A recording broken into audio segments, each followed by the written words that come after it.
So you've been at 30 Rock forever now, I feel like. Yeah, no matter the job. Probably, So do you get along with everybody in the building? Or is there like one guy that's like, ugh, every time you walk in? No, I've been there for 25 years now. Isn't that crazy? Going in and out. Wow. It's same at NBC, going in the same elevators. It's bizarre. Yeah. I know everyone there. At one point, I used to have like keys to different offices and stuff because Dan Aykroyd came to the show and he was so nice to me. And he was like, "So you're the new kid?" And I go, "Yeah." He goes, "Hey, Jimmy, come with me. I want to show you the spot." He goes, "I used to hang out with all the security guards." He goes, "And me and Belushi would come down to this area, and we broke into an office. This is serious. Crawled through a window, and we went out in there was this giant, beautiful lawn, like patio that's just like on the 11th floor. And we went out, and it's just a gorgeous place. It was like an old, like back in the day, they used to have Tuscanini's his office, but him and Belushi and Aykroyd would go and just get high up there? Yeah. Thank you for saying that. I wasn't going to say it. I was trying to think of how to say that. Yeah. Have a security they would go meeting. read books They up would there. have a security meeting and just make sure everything is good. That's what we call it. So we were friends with all the security guys. So like, so we would go around and just break into stuff and just have fun. I love that he's like, "Oh, you're the new guy? Let me show you to break and enter." But then, years later, being friends with Aykroyd, I would say one of my biggest, most fun nights we ever had was the 40th anniversary of the show. And at the end, at the after party, we just had an empty stage with instruments all set up. No band booked. No one's booked. And one at a time, everyone just grabbed guitars, drums, started their own band, and everyone got on stage. And Aykroyd started this party, and he called me up, and it was him, it was Jim Belushi, and Paul McCartney. And they're like, "Where's Jimmy Fallon? Where's Jimmy?" What? And I got up, and he tapped me. He goes, "All right, kid, this is your turn now." And gave me the mic, and I ran it like a human karaoke box, like a human. And I was like, anyone who was in town. I saw Taylor. I go, "Taylor, do you want to get up and sing something?" She's like, "Yep." Taylor got up, sang something. Ariana got up and sang something. Oh my God. Blondie, B-52s. This was the infamous party. This is the party that everyone was at. Get ready for the ending. Yeah. So it's everybody you could think. Open with Paul McCartney. Close with. What do you close with? Take a wild guess. Oh wait, no, I've heard Prince. Prince. Yeah. Okay. So Prince is the guy with this party. So we're on stage, and Chris Rock says to me, "Hey, Prince is here, by the way. If you probably ask nicely, he might come up and do something. I don't know."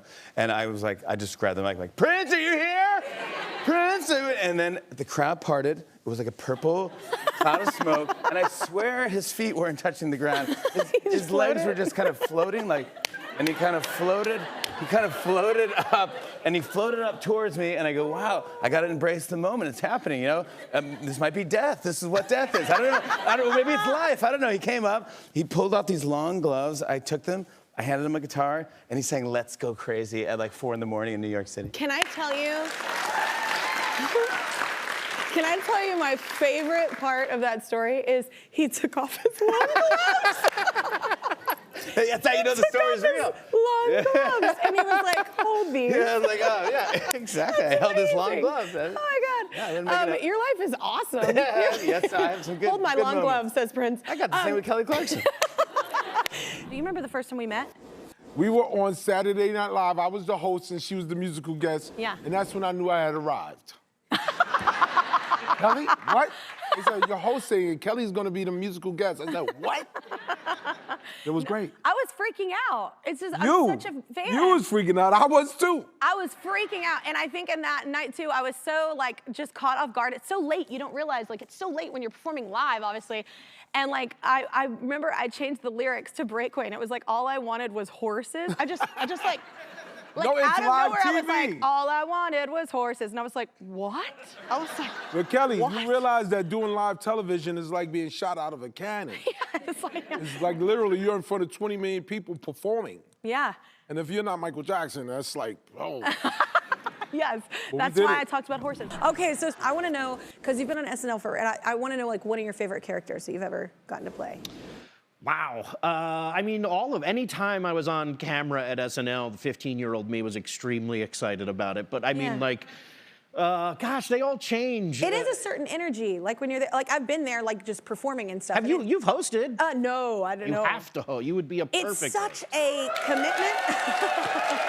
I was actually in New York when Blake Shelton hosted, because my I was there for ex-manager- that. He was great. I know, but it's a commitment. Y'all work all week. People don't get it. It's not just Saturday night. It's like it's all a lot week of long. work. Yeah. Yeah. So I feel like you are someone that it would excel at it though, because you're really? hilarious and you like don't. I feel like you would let them have fun and have a good time. I would definitely lean in and have a good time. I feel like you would be a great host. I want to see it. Okay. I love that. Thank you. Well, Blake was great. Blake do you was remember fantastic. like your very first time that you were on SNL? Because you said your 15-year-old son was freaking out. So like, what was like your first? Do you remember? Yeah, I totally remember. It was like space camp. It was nuts. I mean, like the first episode was the only one I enjoyed because I was like, I'm here, I can't believe it. And then there was a job after that. I definitely, like, in between two scenes in my first episode, like, ran full speed across the studio and changed really fast because we're on live TV. And then I had, like, a minute and a half. And I was just standing there going, like, I guess I'm very excited to be here. Oh, my God. You got your pocket protector on. Yeah, You're like, really? I was my old SNL book. Like, I love it. Yeah. So wait, do you remember your first time performing in front of a crowd? Were you nervous or did you feel at home?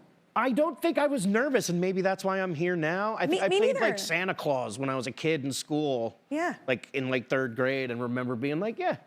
The kid never gets to right. play Santa Claus. That's awesome. Yeah, I wasn't even chubby then, like I am No, now. I just mean like most kids have to be like elves or something. You got to be like the big man. That's I got awesome. to be Santa. Yeah, I was like the only one who said yes, and I had a beard when I was 4. No. So it fit. I love that. Yeah, and then every year for 9 years at SNL, it was like, it's December, you got to put on a Santa Claus costume 5 times a week for the next month. Oh my God, that's awesome though. I love that. Wait, I love that your first time wasn't scary though. A lot of times when performers would say they were terrified, and I was like, that's why I feel like I'm here. Like I enjoyed it. Like my first time I was ever on stage, it was like it kind of felt like home away from home. Yeah, I remember like the big finish at the end was putting on this Santa Claus jacket, and it was inside out, and like they did it like they handed it to me wrong. Oh. And I remember like making some joke about it, and then like putting it on, and like it got a big laugh. And then a star I was remember born. being like, well, that's how it's done, people. Yeah. At the age of 3, like I'm such already clever and funny. I love it. I love it. And you also have a podcast, and it's celebrity sightings, right? So, so what is your coolest celebrity sighting or weirdest? I'll take any. Oh, wow. I have a podcast called Celebrity Sighting with Jonathan Biting. I play a character, a 100-year-old man. That's him. I play a 100-year-old man named Jonathan Biting who hides in bushes and takes pictures of celebrities. My weirdest celebrity encounter, gosh, I wish I had a better one, like just regularly on the street. I ran into Anthony Daniels, the guy who plays C-3PO on the street, and I recognized him, and I think he was shocked that I recognized him out of costume, I think. But he was walking like C-3PO, he was. But I think... Maybe they'll know who I am. I think by far the weirdest one was definitely at SNL. I was walking down the hallway in a moose costume with a moose head. As you do. As you do. And Sarah Palin walked by me. I've never met her before. Yeah. Never said a word to her. Her first words to me as she walked by, she never looked at me. She just went, moose. Oh my God. That's actually fantastic. Wait. Super weird. She was ready to go hunting. Yeah, she had it ready. I feel like not her first moose that she's encountered. Not in Alaska, no. Yeah, no, I wouldn't say. Definitely oh my God. inside 30 Rock. So what did you love about the city? You've been here for years. So what was, when you first moved here, what was like your favorite thing to do? Well, I mean, I think that like a lot of New Yorkers, you just can't believe like how close everything is. Like every cuisine you'd ever want to try is just a block away. And it's also the great thing about New York is that people behave exactly the way you always hoped New Yorkers would. I remember like early on, like one of my first days running to SNL, and I had a script in like a manila envelope and unstapled script, and it just blew away. And people were walking, not a single person stopped to help me, but a lot of them pointed where the paper was going. So it was people on their phone, and they just go, there, it's in the street. New York is full of supervisors? Yeah, just a lot of like people. And also, people always say, like, do you get stopped as a celebrity, do you get stopped in New York much? And I always say you don't, because everyone who lives in New York thinks they're a celebrity. Like anybody. That's awesome. I think it's great. Yeah. No one has any that's time. amazing. That's amazing. When I started, I remember like my first year on the show being at a bar in New York, and the bartender said, "Has anyone told you you look like that guy on SNL?" And I said, I was so excited because I hadn't been recognized before. And I said, "I am that guy on SNL." And he said, "Shut up." That totally happens to me still to this day. People think you look like Kelly Clarkson? 20 years in, no, and I'll be like, oh, I am. And they're like, no, you're not. And I'm like, well, okay, oh, no, I'm not. And then they're like, are you? Yes, I am. No, you're not. We have this argument back and forth. And then I just give up. And I'm like, no. You know what you should do is you should ask for their name, and whatever they say, go, no, you're not. But wait, did you grow up like doing impressions? No, I didn't do impressions at all. And I was terrible at doing impressions on SNL. And then I just, you know. No, you weren't. No, I was. You're a liar. But, no, I don't. We like to pretend. We like to talk about how bad I am at the impressions on the show. Oh. And that's, but you know, that's that thing of like, aren't I terrible? And just like desperate for praise. Yeah. Clap for me. Yeah, yeah. Who have you done impressions? All right, here's the thing. It's very polarizing at the show. A lot of people on the staff think I do a terrible Vince Vaughn. I'm going to do my Vince Vaughn for you. Ready? I love Vince Vaughn. Don't build it up. Just to be All right, ready? It's Yes. it's a 3-word impression, and it's the same word 3 times. Okay. Ready? Buddy, buddy, buddy.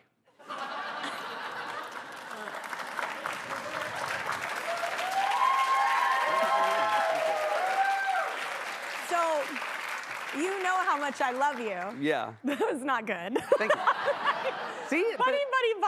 No, that's like, because Vince Vaughn is often trying to convince someone who is a friend of his to do a bad idea. And he often like prefaces it with like, buddy, buddy, buddy. It's already doing worse. Time. It's getting. So wait, is it true that before you got SNL that you were actually trying to make a living doing commercials? Is that No, right? I wasn't trying to like make it. I would go to auditions for commercials. Yeah, but that's making a living. It's paying the bills. When you saw what they paid you, not really. Yeah. I did a commercial for a furniture store. Okay. Where this is my line. I remember. I don't remember the name. Let's say it was Chicago Couches. Okay. It was something along the lines of, at Chicago Couches, they put the customer first. That's me. I'm the customer. Pretty good. And I will tell you, I did not get paid enough to buy a couch. I did not. Oh my God. Yeah, it wasn't a lot. People always think once you're on TV, you make, yeah. They think that's the thing. They think see you on TV once. They think you got money for everybody. Yeah. And you're like, I don't even have couch money. Yeah. I remember even after Idol, people thought, oh gosh, she's like loaded. No, you're not. They laughed. Yeah. They said, oh, it's $1 million. And it's like, contract. You never see it. You never, it's like, nope. They show you $1 million. Yeah. Okay, wait. Well, we need to talk about SNL a little bit. I've asked, because this is the funniest thing that's happened on my show. Okay. I've asked Jimmy, Seth, and Maya about this because it was apparently an epic night. But what do you remember from the SNL 40th anniversary party? And does it involve Prince? No, but. Oh, what's your Prince story? Oh, baby, let me tell you, and this is a true story. Okay, I've loved Prince, oh my God, all my life, child. Prince brought me into the life. Prince brought me into the world. I knew Prince when he was naked on the horse. You know what I'm saying? Do you know what I'm saying? That's the real Prince right there. The Prince y'all see, that's the Prince after the horse. You know what I'm saying? So I was like, when he came to SNL, I was like, oh my God, I gotta meet Prince. So we went to the rehearsal, and I'm just sitting there going, oh my God, Prince is in front of me. This is incredible. So I'm standing in the back, and at that week, Chris Rock was the host. So I'm standing in the back. I'm standing in the back, full, some hawk and everything. All you can see is my teeth in the dark, because I'm just like, Prince! So he comes out the stage and starts heading towards me. And it's like he's coming towards me. And I'm like, Prince is headed towards me. Prince is headed towards me. Prince is headed towards me. So he gets like about right here, and you could see in his face that he made a mistake. Oh no. So but he's very sweet, so he kept coming, and he grabs my hand, and I said, you thought I was Chris Rock, didn't you? Wait, what? Wait, what? You did not look like Chris Rock. He went, yes, I did. Oh my God. Yes, I did. He owned it. Oh my God, you don't look anything like Chris Rock. I do in the dark. Oh my God. Oh my God. I love you so much. It's just incredible. It's incredible. I don't know. He's gonna kill me for that. He's gonna kill me. I love though that you saw it in the his face was like. You. Yeah. But the 40th was off the chain for me because it was like one of the first like big seasons I was at SNL. So I had met famous people, but the 40th was famous people. Like I met Leonardo DiCaprio. I met all kinds of people, but this is the best story for me for the 40th. I don't know if people remember this, but we were standing in the back just partying, man. I'm partying, and I look to the back. Everybody's getting up there, you know, Dan Aykroyd, Jimmy Fallon up there singing, you know, come on, Dan, you know, just going off, you know, it was awesome, right? So I look back, I look in the back. Michael Bolton is standing in the back, and he's just looking like, man, I want to get up there, man. Did he get up? Man, I wish somebody would ask me to get up there, man.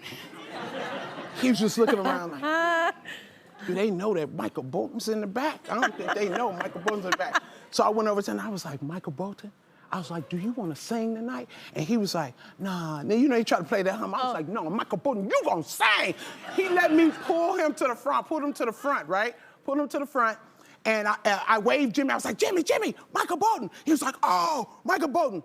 Let me tell you something. Michael Bolton got up there and shut it down. When a man loves a woman, everybody was like, ah! Yeah. Afterwards, I think his publicist came up to me. She was like, you made his night. I was like, he made our night. Oh my gosh, I love his voice so badly. I'm talking about everybody's knees just went, oh, Michael Bolton! Yeah, that voice, woo! Incredible. Sexy little rasp. Incredible. Oh, I'm into it. So what were you, I always think this, everybody on SNL, were you like voted class clown in high school? Well, did everybody know where you were headed? It was, so the thing was, the category was class clown, but the title of the category was most likely to be on SNL, which like was just, but it was just like a florid way of saying, oh, he's like a ham and he's whatever, that's going. You literally got most likely to be on SNL? But like, but in a way, like, but back then it like didn't mean anything to me. I was like, oh, okay, cool. Like, what? Because the prettiest person was like most likely to be on the cover of Vogue. It was like that kind of thing. That's totally what I got. Yeah. They were like, she's gonna be a model. Yeah. Did you ever get anything? Did y'all do that where you grew up when you get most likely? No. You didn't do most likely? No, I think they said at my school that I was good at lots of things, but not that good at anything. A jack of all trades. No, they said it in a nice way. Yeah. But I said, but I really like to be a pop star. They said, well, keep dreaming. Oh my God. And look a lot where of we people are told now. me that too, Chris. Yeah. Look at us now. Look at us now. Lester was just here. Y'all both were at 30 Rock. So what was like your most memorable moment at SNL? Because I've been there a few times and it's crazy how fast-paced it is. Yes, and we would actually run into the anchors in the elevator as they were starting their morning and we were ending our day. Because like SNL obviously, so we're there so late. But truly, like every waking moment on that show is memorable and surreal, but especially when you first get there, because you don't really know what to expect. like you're going from being this completely unknown improviser to suddenly you're in the studio and like Lady Gaga's eating chicken fingers on the floor. And you're like, this is normal. Wow, this is normal, yeah. Even if you don't like see them there physically, all the pictures, everything up there, it's just such a museum of like all the amazing things that have happened over the years. Yeah, so and like cool week thing. one, you're just kind of thrown into it. Yeah. So it's so fun. Okay, well, last time I saw you, Kristen Bell was here with us, and I love that you had no idea that she was living in your guest house. I did not know that. I knew that, How do you not know? Did you never go there? I wasn't. Did you never go? Did you never be I lived in her back house. So well, there were times I was doing SNL at the time, and I was in New York, so I owned a home in LA. And one of my friends, we had a mutual friend, and she would stay in my guest room. And she and that friend would guess they were great friends, so she would come over there. But I don't know if she was really staying there or she was. I think she was, Chris. I think she was just hanging out. I think she was living in your guest house. No, I seriously didn't ever know that or know that. I still think that's probably if you might want to check your guest house tonight when you get home, just to see if someone's living there. See if there's some remnants. I have to ask you, what's your favorite SNL character that you've like ever played? Oh, This is great. favorite one that I played? Yeah. Well, I like doing the ones with other people because I do like performing with other people the most. Yeah, team. I think that's, yeah. Team playing was always fun. Like, there was a character named, there was a character called Azrael Abyss that was a goth character with Molly Shannon. It was called Goth Talk. And I would go, I'm Azrael Abyss. I'm the Prince of Sorrow. I remember that. Anyone remember that? Audience? Audience on the a la roof top.